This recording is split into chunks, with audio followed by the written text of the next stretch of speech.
District and session courts Islamabad ने इमरान खान और Bushehr बीबी के खिलाफ इद्दत के दौरान निकाह केस में सजा का फैसला कालअदम करार देते हुए बरी कर दिया। तफसीलात के मुताबिक इमरान खान और बुशर बीबी की इद्दत केस में सजाओं के खिलाफ अपीलों पर आज जज अफजल मजूका ने फैसला महफूज किया था। अदालत ने सजा के खिलाफ इमरान खान और बुशर बीबी की अपीलें मंजूर करते हुए सजा कालअदम करार दी और रिहाई का हुक्म जारी कर दिया है। अदालत ने कहा कि दूसरे मुकदमे में मतलूब नहीं तो बानी पीटीआई बुशर बीबी को फौरी रहा किया जाए। दोनों की रिहाई की रूबकार जारी कर दी गई।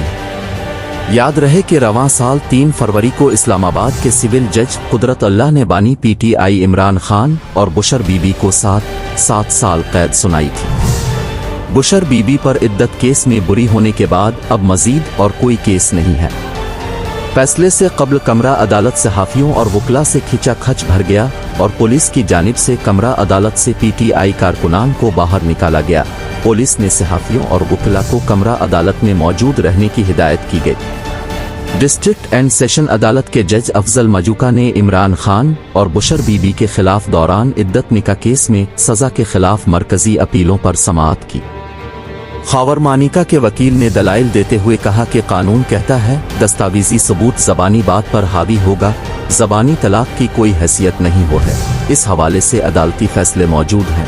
अगर खातून कहती है कि उसे ज़बानी तलाक दी गई तो क्या उसकी ज़बानी बात पर एतबार किया जाएगा?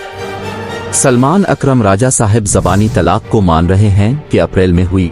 बुशर बीबी की जानिब से कहा गया कि अप्रैल 2017 में ज़बानी तलाक दी गई थी।